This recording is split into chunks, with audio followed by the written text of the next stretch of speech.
Welcome to the podcast that earned recognition in 2019 and followed again in 2020 as named one of the best podcasts in the marketing research field. This is Research Business Daily Report.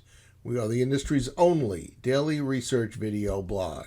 And we thank you for joining us today and hope you'll lend your support for our video series. We'll tell you how you can do that if you stick around with us to the end of today's report.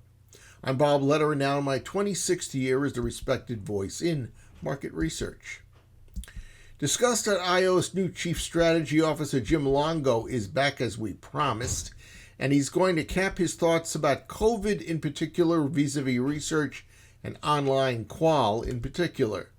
In this part 2 of our interview, Longo touches on a number of different subjects, including the emergence of empathy measurement, the growing prominence of client insights departments due to COVID, consumers' rapid pace of change during the COVID environment, the new and evolved Qual-Quant relationship, and how market research can and should maintain expanded consumer participation in our studies after the virus is gone. Here's part 2. Empathy has really become a buzzword in the last couple of years, and with good reason. I think a lot of this came out of just the agile movement that has taken place and the thought of getting out of the building. So often marketers in particular are in a conference room and it's almost an echo chamber. You know, they think about ice cream all day long, or they think about shampoo all day long. They think the consumer thinks the same way, and they don't.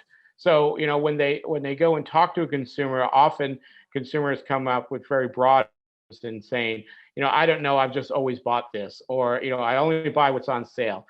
Well, that goes back to how you ask the question, number one, and then, you know, truly understanding people's needs. So I think for empathy, what you have to be able to do is feel those pain points that a consumer is having, and then look at your brand or your product or your service to say, how are we meeting those needs? Are we under meeting those needs, or we're not meeting them at all? So I think that, you know, that's the important thing. That's as different than doing, I would say, business objective type of traditional market research. And this need for empathy as the consumer is changing very rapidly. You know, every 3 or 4 months, the consumers are doing, you know, behaving differently. They're shopping differently. How they search for products, the whole customer journey has changed, and brands need to be plugged into that process. I think with the advent of use of video in reporting, it has brought the consumer to life, and in particular to the boardroom. We're seeing more video reports or video clips being shared within PowerPoint presentations. And I call it the lookup moment, is when a senior manager or a C-suite executive is you know, presented with a deck. They will pay attention, you know, get their nose out of their tablet or their phone and actually watch the video, and it becomes real to them. It's one thing to read a report or a table to see what's happening, but to actually hear the consumer in their words talking about what their pain points are or what their needs are becomes very real to the entire organization. And socializing that throughout the organization, what we have seen is, you know, not only just sharing with the stakeholders, but sharing those reports throughout the organization, throughout the silos, if you will. It has made the consumer just more accessible within the organizations. COVID made everything exponentially faster, but, you know, the consumer has been evolving for years, and I think for many organizations they were doing things the same way and thinking of the consumer as being, you know, almost static in their needs. And by opening up these dialogues or having these conversations or connecting customer closeness, whatever you want to call it, you know, it's really just opened up the insights department and marketers' eyes to how the consumer is different today than even it was, you know, months ago. We're seeing a number of, I'd say, quant followed by qualitative on the back end, doing deep dives to understand the data, and that's done by recruiting people during the survey, them opting in to participate. We're also seeing, you know, quant done qual done pre-quant and also post-quant as separate research projects. So, about a quarter of the research conducted in 2020 was the hybrid type of research, that is quant-qual, and almost half of all the research included some qual, whether that be hybrid, standalone, or post or pre-qual.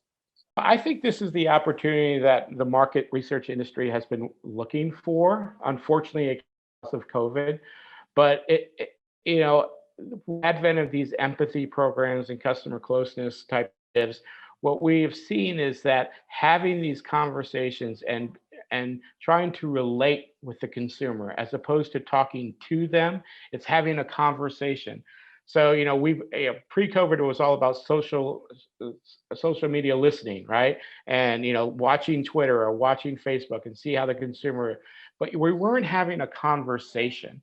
And what we're doing now is having a conversation. And I think that's super important because it shows that the brand actually cares and they're not just putting lip service to that.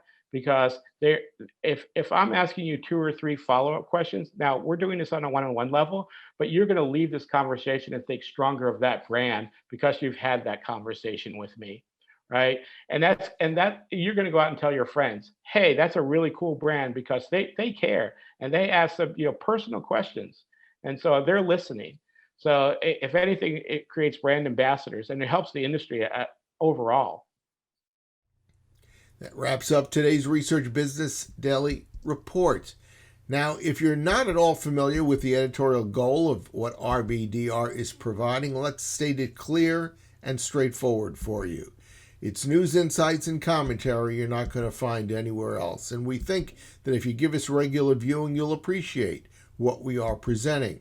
And if that happens to be the case, if you'll allow me to suggest, please consider becoming an RBDR Patreon supporter, as Innovate MR did in a very, very significant way this week, and we thank them for that. Now, we encourage everyone out there to visit RBDR's exclusive crowdfunding platform at patreon.com/RBDR. Hoping that you have a good research day and that we'll see you here again tomorrow. We urge you to please stay safe. Until then.